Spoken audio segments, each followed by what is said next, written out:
Hazy podcast is brought to you by EKtheDJ and Michael Reid. Join them each season as they discuss the adventures contained in various audiobooks. This season, they'll be providing reactionary commentary on the So I Got Hazed audiobook by Michael Reid. Chapter 17, Hot and Hostile. November 8th, Little Plant of Horrors. Mitch brought us a habanero plant to take care of. It was given to him by his mom and was from Brazil. He also brought us a ton of jars of habanero sauce that had been sitting in his mom's basement for years. Over the next few weeks, we tried to murder the plant without making it obvious. This plant survived everything we threw at it, which made it even more terrifying. We tried drowning it in water, hiding it in a dark closet, and starving it of water. But it just got bigger and stronger. It was feeding off of our hate. It was made of pure evil. They could write horror movies about that plant, like Little Shop of Horrors meets A Pledge's Stomach. The brothers joked and said that they were going to cut clones from the plant to make more. It had to be stopped. On the night of November 8th, we ate so much hot sauce, we thought we were going to die. What kind of fraternity gets a habanero plant? Makes the pledges take care of it. The hot sauce thing, I get it. It's torture. And there were so many ways the hot sauce torture was used against us. The worst experience was not what was supposed to be the worst experience. It was the straws in the ice cube trays, where you had to take them up your nose. So it would be bourbon on one side and then hot sauce on the other. And then you would take them up your nose? Yeah, it was horrific and horrible. That is pretty horrible. I don't remember doing that. We poured them.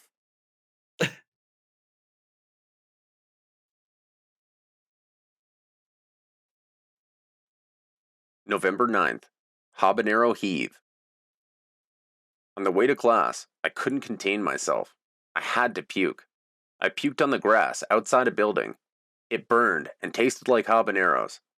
After I brushed my teeth a few times, I still couldn't get the taste out of my mouth until the afternoon.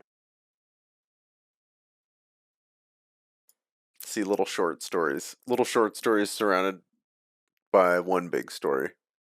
One It's encompassing. Okay. The big story is a good one. It is. I still can't get over that you had to do the trays up your nose rather than just drinking them. That sucks. I don't remember who made me do that. I can't for the life of me remember which brother it was or whose house it was at. Was that during that event, the first event? Fox and Hounds? Oh, no. This was a standalone thing. I feel like it was a punishment. I don't remember what it was a punishment for, but something tells me Chippy and I were in trouble for something. November 9th, Chasing Movies. When we found the audio-visual section of the library, we never complained about library time again. We were able to watch endless DVDs in our own individual cubicles. We'd watch movies for the entire library block or bring our own. At the time, I was still enrolled in the first program, so I had more than an ample amount of time to study. There were times while we were watching movies that John was so high that we'd have to whisper shout at him to shut up because he'd be laughing so loudly to Family Guy. The librarians were not very fond of us. It was great because we were hidden from the fraternity brothers. This was until LT came looking for us. On this fateful night, LT swung by the library and wanted to see how we were doing. When he didn't find us in the 4th floor study room, he started looking around the library for us. Eventually, he found us, in our audio-video cubicles. "Oh, hey Schmegs, what are you doing down here?" None of us said anything. I was watching Chasing Amy, and LT ruined it. "What are you guys doing down here? We reserved the 4th floor study room for you guys." He sent us back up to the study room. I was pissed because I didn't get to finish the movie. The fraternity could even ruin library time. We were always hating it. It didn't matter where we were.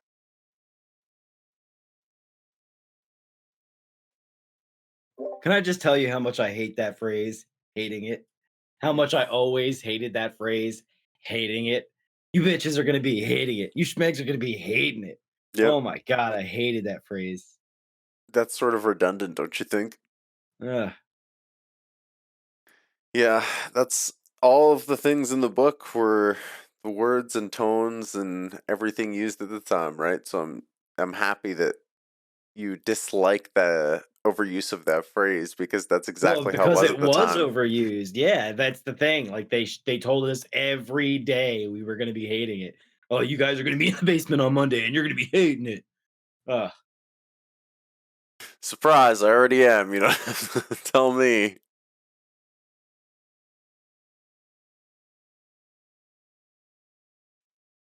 November 9th.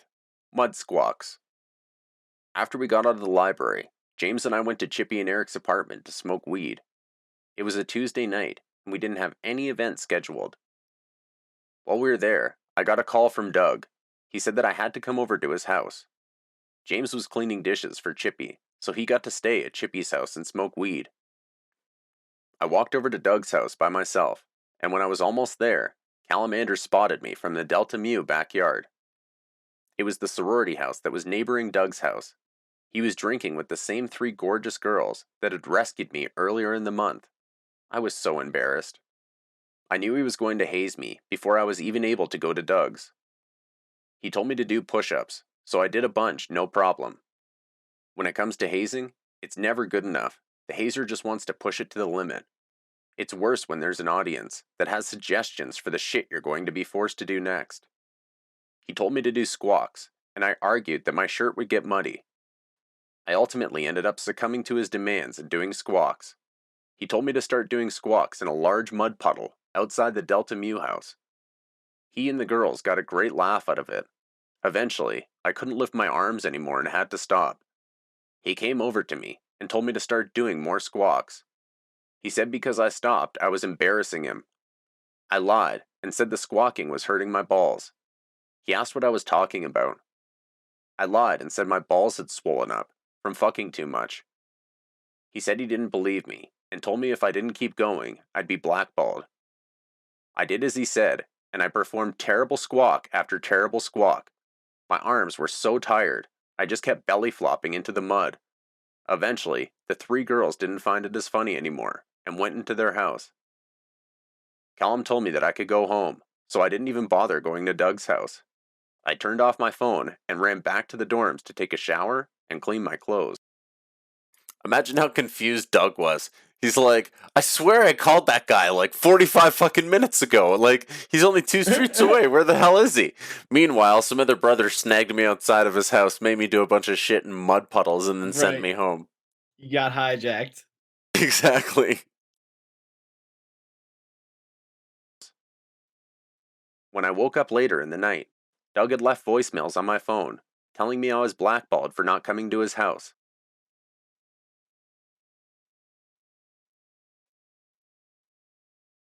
Blackballed. Yeah. So you never showed up. You're I love blackballed. that. The threats of being blackballed. But I was hijacked. They always wanted more pledges in the fraternity. I learned that real quick. It was that whole threat of blackballing. That was really just a threat to keep you in line. See, that's always what I had heard until we blackballed our first person, and then I was like, oh shit, you did it right at the end too? What a waste of somebody's time. But like, weren't you guys involved in that choice? Yes. I mean, That's the point. not necessarily me personally. It's a group decision, right? So if 2 Right, people but blackball at the end, that's it. right. What I'm saying is like if the pledge class itself doesn't want their pledge brother in, Yeah, I you see what I'm mean, saying? you could always just drug them, and then they would miss out on everything. Oh gosh. Womp womp. November 10th, 911 Challenge. On this day, our pledge class had a meeting at LT's house, where LT said he had a present for us.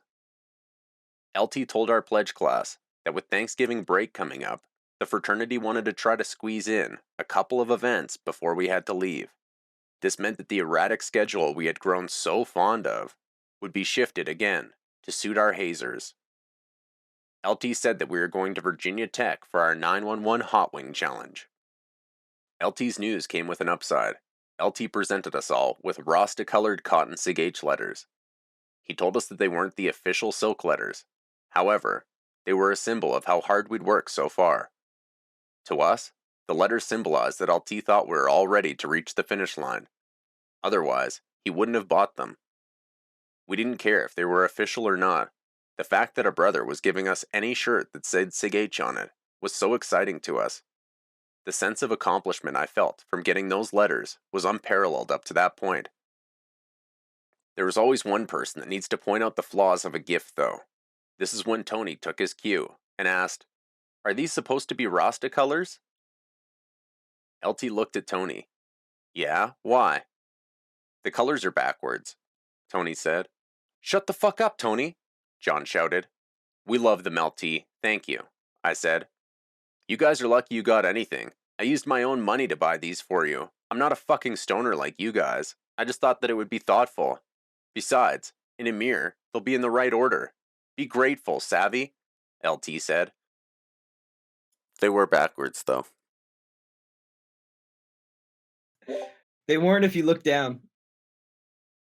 No, they were still backwards if you look down. My brain doesn't read things like that. We looked at our letters with thankfulness and listened to our instructions for our next event.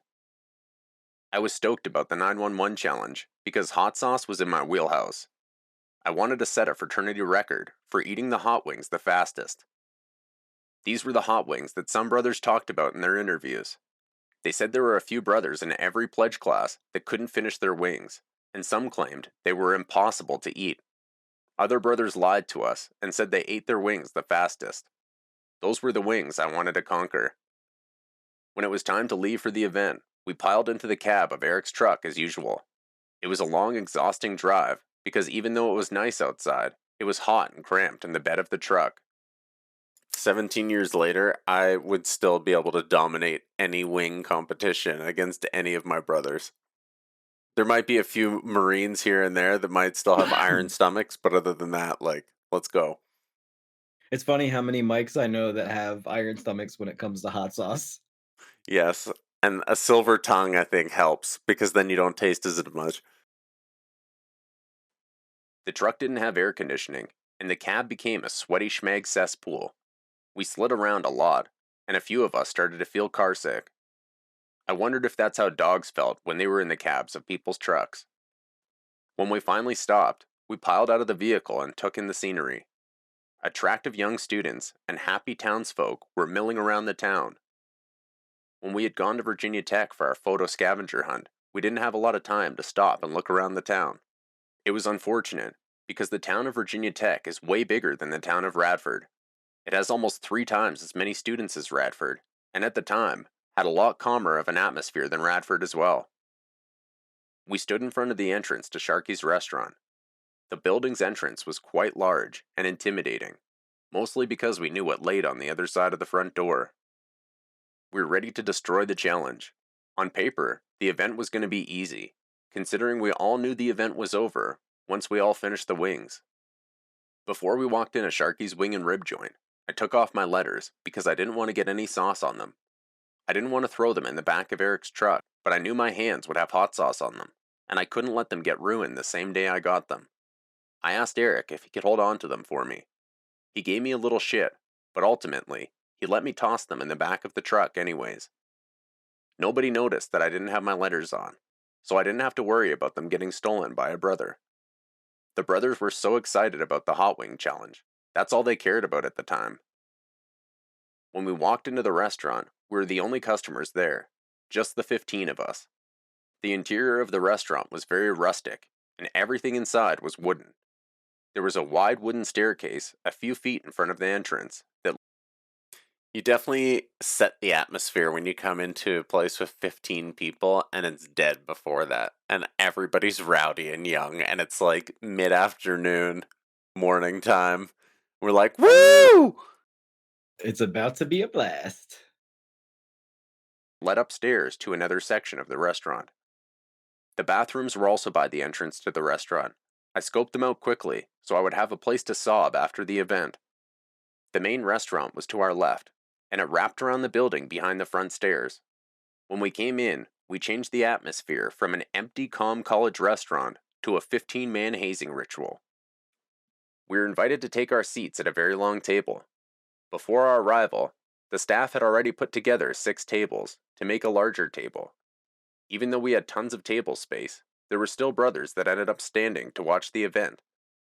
Every few minutes, like all our previous events, a different fraternity brother would show up late and frantically come through the entrance of the restaurant and say, "Did I miss it?" The waitress finally came to the table and asked, "So you guys are doing the hot wing challenge today?" LT answered yes for us, and then the waitress broke into her disclaimer speech. "Okay, fellas, I'm going to let you know the rules for the 911 challenge. You have 5 minutes to complete the challenge, and you cannot drink any liquids during the challenge. When you finish, you may have as much milk as you can afford." LT interrupted her and said, "They will be sharing 1 small jug of milk." The waitress smiled and corrected herself.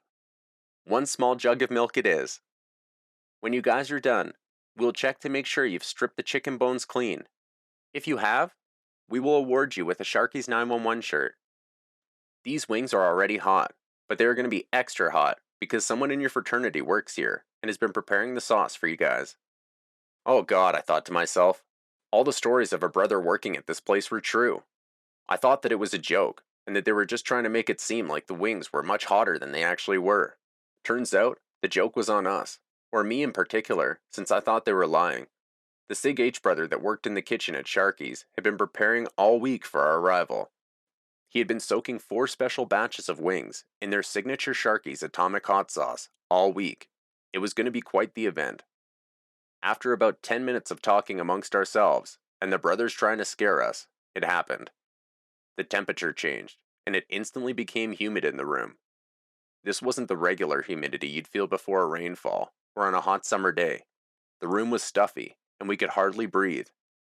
This was the humidity created by the hottest sauce I'd ever smelled in my entire life. We were ready for a hot wing challenge, but as soon as their aroma hit the room, we knew we were in for a burning sensation for the rest of the day. 2 wooden doors that led to the kitchen swung open. The chef and waitress walked out together. The waitress carried out 2 baskets of wings. She held them as far away from her face as she could, and she was wearing blue latex gloves. The chef didn't help carry any of the baskets out. He simply wanted to see us before and after the event. He said that he wanted to see the progression of pain in our faces. The waitress set the 2 baskets down, one in front of John and the other in front of James. They both turned a pale white and sickened as the hot taste drafted over their lips. The sauce on the wings was so hot, they couldn't even keep their faces over them. The brothers backed away from James and John because the taste of the smell was too overpowering. Tommy Too Fast even said, "I don't know how the hell you guys are going to finish those. They smell so hot." The waitress told us that she wore gloves because once the sauce was on your skin, it took a lot of scrubbing to get it off. She said she didn't want to accidentally taint anyone's food with the hot sauce later in her shift. She went back to the kitchen and returned with 2 more baskets. She set the baskets down in front of Tony and I. Now all 4 of us were ready to start the event. James and John were involuntarily crying from the wafting smell they had to endure, while Tony and I waited for our baskets. It was like a searing eye burn. It just filled the room with like that. I remember. It's like an acrid, thick, acidic, like musky smell. I remember it. Like it was so like it was like a chalky paste with a red, like a orange, nuclear, reddish, glowing look to it. It was terrible. Oh, I God, love that description. Yes, your body is telling you to get out of the room. my mouth is watering from just describing it. I'm not, and I don't want this taste. I don't. I could just. That's a defense mechanism. At this moment, I still had the confidence I was going to crush the event. The waitress stood by our table and told us that the event could start whenever we wanted. LT stood up and gave us a brief, empowering speech. He told us that all of the brothers before us had completed the challenge, and we would do the same, not that we had a choice. LT also said that whatever we didn't finish eating at the event, we would take back to Radford to eat later. No matter what, we were finishing our wings. For us, that meant it would be in our best interest to finish the wings during the challenge, rather than later at the fraternity house. LT reminded us that we were in a public restaurant and there was no puking at the table. When LT finished his speech, he told the waitress we were ready, and they started the timer. My eyes were watering so much that I could hardly see. I tried not to breathe, and it seemed to make it slightly better. I grabbed the biggest wing first and took 4 large bites out of it. I twisted the wing between my fingers like a piece of corn. After I'd stripped the meat off the outside of the bone, I poked the piece through the middle and ate it too. Once finished, I stuck the wing in my mouth and cleaned the meat off each end as well. 1 wing was down, and there were many to go. I kept my head down for the first few wings, maintaining complete focus. I wanted to finish the event quickly and set a record to be proud of. The wings were some of the hottest things I have ever eaten. I tore through the wings until the hot sauce overwhelmed my face and hands with a burning sensation. I took a few seconds to try and recompose myself. I wiped my face off with my wrist, but then it started burning my skin. There was no mitigating the hotness of this sauce. The brothers encouraged each of us to continue eating quickly. They had to cheer a lot more calmly because we were in a restaurant, but the underlying intensity was still there. I lifted my head to see how I was doing in comparison to my other pledge brothers, and it didn't look good. They were barely getting any wings down. Each of my poor pledge brothers were taking more than 10 seconds on some wings because they were so hot. They didn't realize the slower they ate them, the harder the challenge was. Each of my pledge brothers were experiencing their own hot sauce hell. Snot was hanging from John's nose after just a few wings. It was pouring snot back into his basket. His face was beet red. It was fucking gross. Like, it was just like snot just pouring from his nose back onto the wings. And I'm like, Was all I- right, don't watch Was that. I eating with you guys? You were watching. I wasn't eating with you guys? No, Because 1000% no. I did not finish. Oh, well, I don't know how you escaped out of that one, but that's I impressive. have no idea either. And he was already slowing down. I could tell that this was the hardest event for him by far. He was incredible at the physical challenges, but not the consumption challenges. That was my forte. John looked at me and laughed in pain. He asked, "How the fuck are you eating those so fast? They're burning the inside of my face. I feel like a chicken is about to come out of my head." Tony was even further behind than John. He had only polished off a few wings and looked like he was mentally done. He kept saying how hot the wings were, and it started to take a toll on the group morale.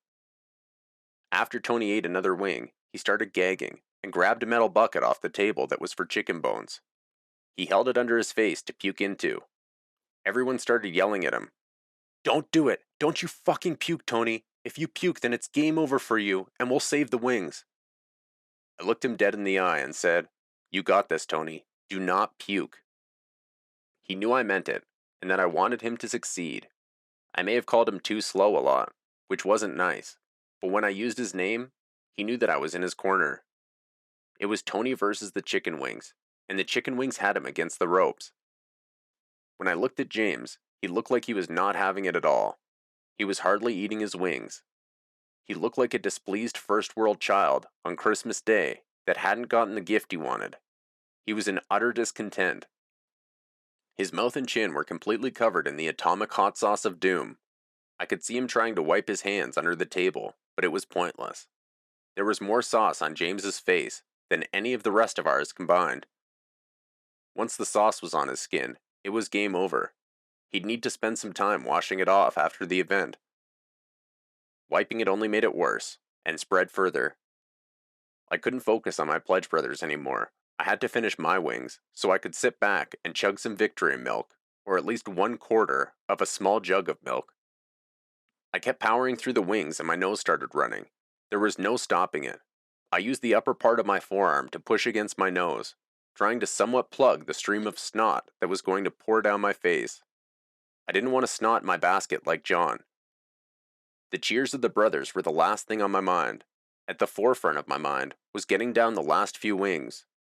My mouth was so hot by that point that I could barely even handle the burning sensation. It was almost numbing. Not only was my face numb, but my body was also uncomfortable, and sitting still was very difficult. I took another glance around the long table and back down at my wing basket. There sat one final small wing left, and a pile of completely stripped bones. I peered out a 3-panel window in the restaurant that looked outside onto the street. In my mind, I was finished. I pictured myself being in the same restaurant a few months from the event and seeing the next pledge class eat wings. I could picture myself saying, "I finished them in less than 2 minutes. You can do it, pledges." I grabbed the final wing and gobbled it up. "I'm done," I said. The waitress was already standing over my shoulder when I was eating my last few wings. I thought she was ready to raise my arm in victory. When I finished the last wing, she said, "Move some of the bones aside so I can make sure you've eaten them all." I moved the bones into a neat row and smiled at her. She said the words I had been waiting to hear. "Congratulations, you finished the challenge. You were fast, too. Just under 2 minutes. I have a shirt for you, but you probably want to drink some milk and wash your hands before you touch it." I reached for the milk, but I didn't want to be a milk hog. I drank a little less than my share and put it back down on the table. I stood up to leave the table, and LT said, "Wait for your pledge brothers to finish before you go wash your hands, Two-Strike." Oh man, that was such a shot to the heart when LT was like, "Sit back down." It's like, oh no, but I finished fast.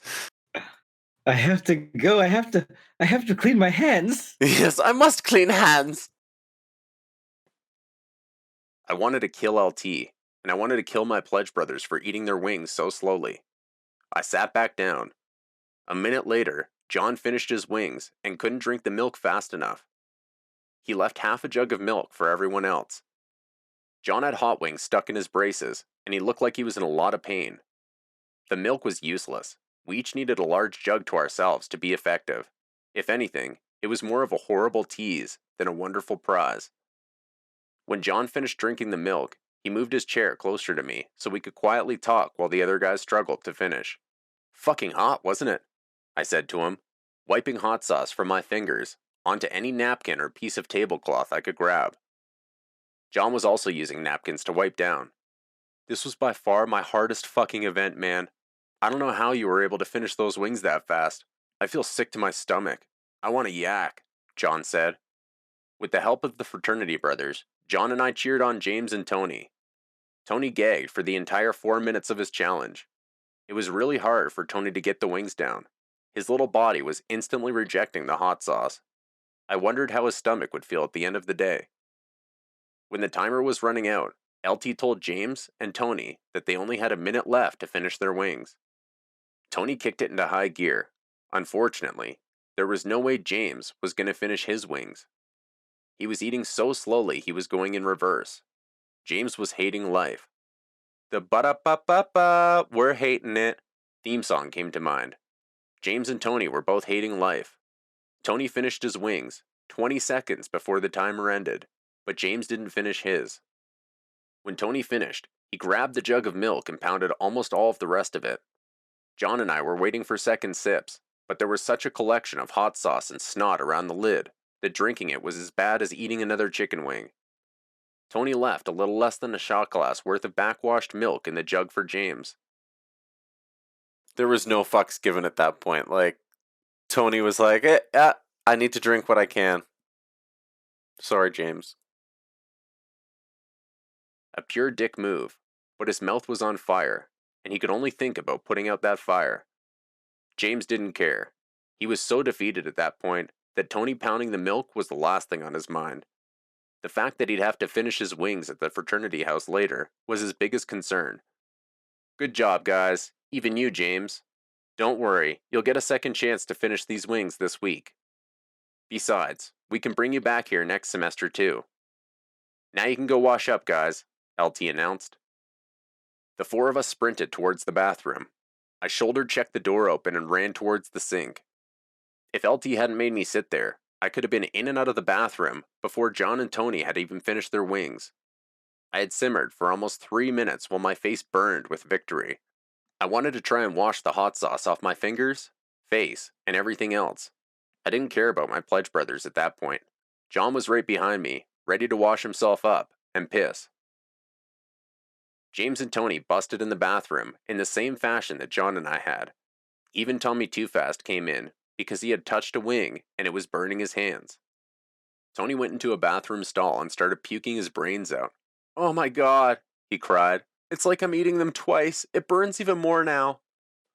James looked like he needed to go to the hospital. He was pale white, except for the orange and red stains of hot sauce that covered his face. He looked like a hot sauce clown. James and I shared a sink, and John had a sink to himself. Tommy pushed John and I out of the way, so we joined James and I. The three of us were huddled around one tiny sink, using up every paper towel in the bathroom to soak up the hot sauce. We all tried scrubbing our hands and washing our faces. I say tried, because unless we had a tub of milk, nothing would have helped us. My mouth was so hot that I would have cut off a finger to get it to stop. Maybe not a whole finger, but quite possibly the tip. Or John's finger. When John took a piss, he got the hot sauce all over his dick and started freaking out. The four of us were having the worst time together. So you got one guy saying, "Oh God, I'm dying," in the stall, which is Tony. John's got hot sauce on his dick. James is literally in a mental disarray because he's given up. He has to eat these wings later when he gets back to Radford. He's already dying of the hot sauce. And you have me, who was sitting there for 10 minutes while everybody else finished their wings and the hurrahs and all of that garbage. Not 10 minutes, maybe less. And you weren't even phased. Yes. Tommy laughed at us and checked to make sure Tony was okay.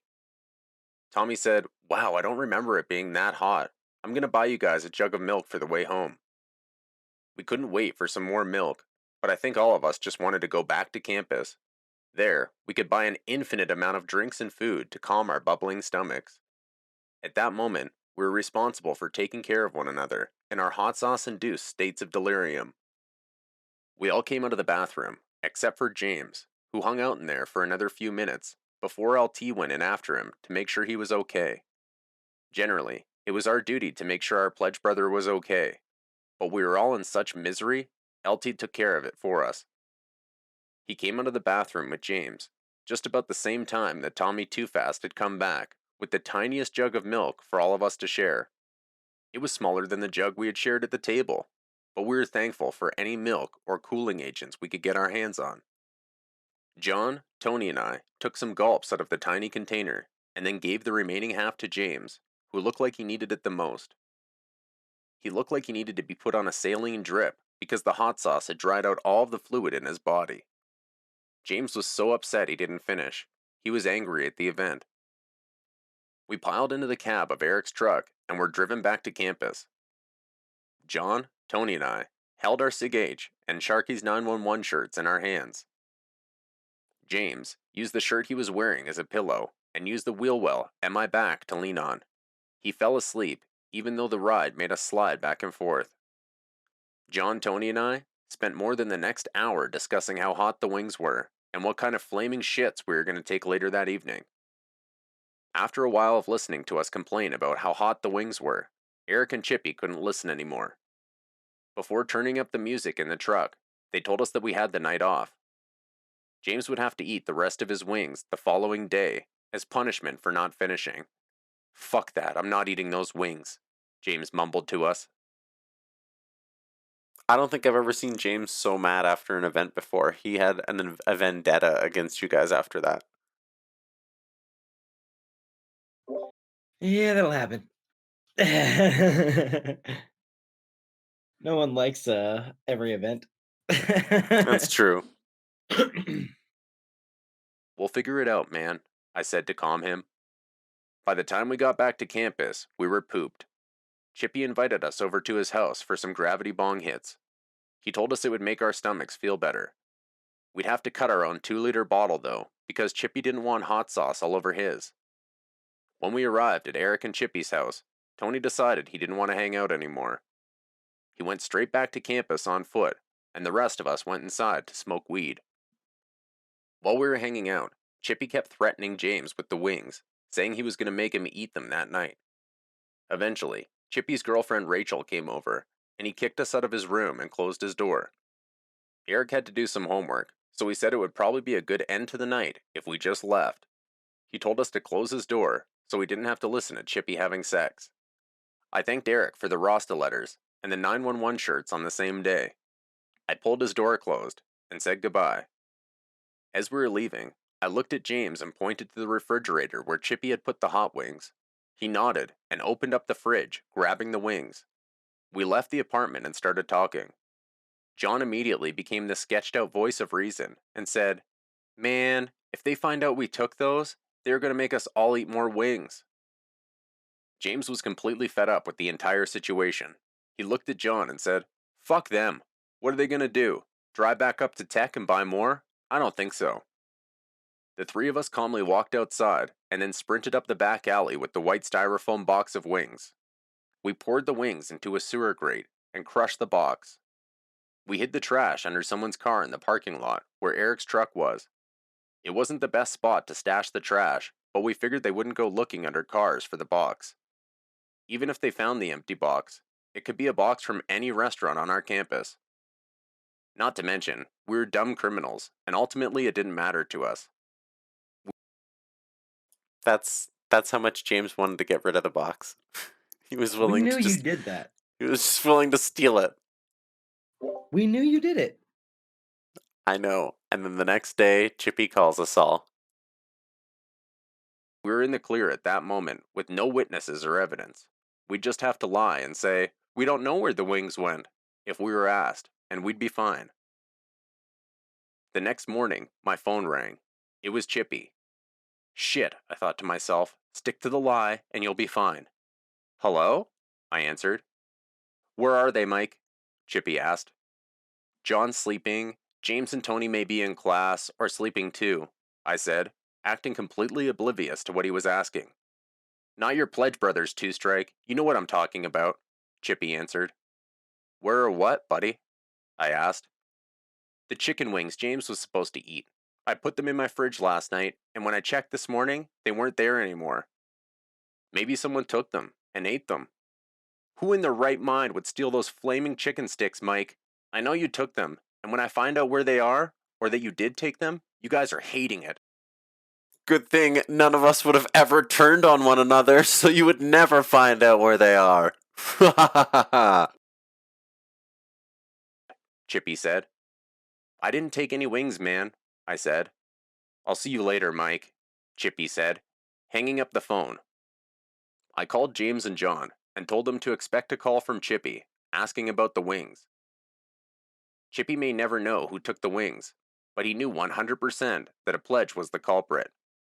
No man or woman in their right mind would steal those wings. Even a drunken vagrant wouldn't eat those wings. The challenge was over, and all the wings were disposed of. Whether James finished the event or not, we worked as a team during and afterward to make sure the event was completed without any further hazing. Unless someone confessed to our chicken wing thievery, we were in the clear. With one more event down, there weren't too many to go until Hell Week.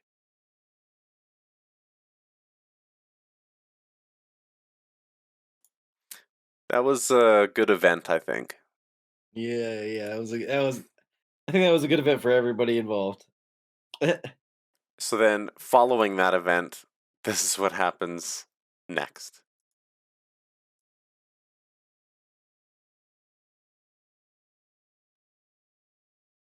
November 11th. That's not a knife. Samantha and I bumped into one another on campus, and she demanded we hang out. She dragged me to her room like an animal in heat. It felt pretty exciting to be used for my body. It didn't take her long to get what she needed. I told her I was always there to serve if she needed me again. We left her room together because I wanted to go get high at Eric's house, and she wanted to go eat at the Dalton Food Hall. When we were waiting for the elevator to get to the 13th floor, the guy that lived in the room across Samantha came and waited for the elevator as well. Out of the blue, he turned to me and said, "Today is a good day to die." "Every day is a good day to die," I said to him, meaning that we have to live each day to its fullest, and if we do, every day is a good day to die. When we got into the elevator, it was just the three of us. When the doors closed, he pulled a butterfly knife out of his pocket and pressed it firmly against my chest. Then he asked me, Do you want to die today? What the fuck are you doing, dude? You aren't gonna fucking stab me. My life is like a movie. Also, the way I'm describing this makes it seem like it's the guy from Grandma's Boy that plays the robot character. Right. Some nerd. Yeah, some emo nerd. He held the knife to my chest with a look in his eye, like he wanted to stab me but was scared. I wasn't worried, even if he did stab me. There was something euphoric still coursing through my veins from having just been with Samantha. If you're gonna come at me with a large, menacing, dirty knife, not a pussy little butterfly knife. If the knife already has blood on it, that'll also help prove the legitimacy of your threats too. When the doors opened on the first floor, he folded the knife and slid it back into his pocket. The entire time, Samantha was quiet. She was in a little bit of shock. I tugged on her arm and pulled her out of the elevator. The kid walked out of the elevator and left the dorm. Imagine that that's the person in shock. I'm like, hey, come on, let's go. Everything's okay. I asked her what the hell that was about. I thought that maybe he loved mattresses, and had gotten wind that I took part in a gang-style mattress shanking earlier in the semester. I asked what his name was, and she said, Lee. I told her to go eat, and I'd see her later. I went to the fraternity house to talk to Zeke. Zeke was the most gangster person I knew. I figured that he'd know how to properly handle the situation. Zeke was sitting in Kyle's room when I got to the chapter house. I explained what happened to both of them. Kyle and Zeke said that they could either have Lee beat up, or I could file a police report. I didn't want any of the brothers to get in trouble for beating him up. I also didn't want to snitch, but I couldn't imagine that asshole going around, flicking his girly knife at people and getting away with it. Unfortunately, having 2 strikes put me in a position where even if I was the victim of a crime, retaliating could get me my final strike. Hands were tied on this one, man. Yeah, real fucked up situation. The next morning, I went to the campus police station, and I filed a police report.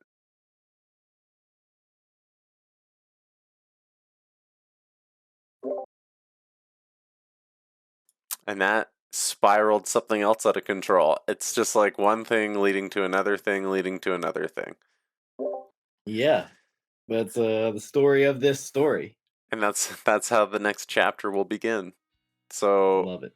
after our hiatus, we just nailed it coming back. Yeah. So tune in next week. So we have 3 episodes to edit that we'll release, and people will be dying for them. All one people. My mom. Hi, Mom. There are subscribers. Interesting. I have analytics. Thanks, subscribers. We enjoy you guys.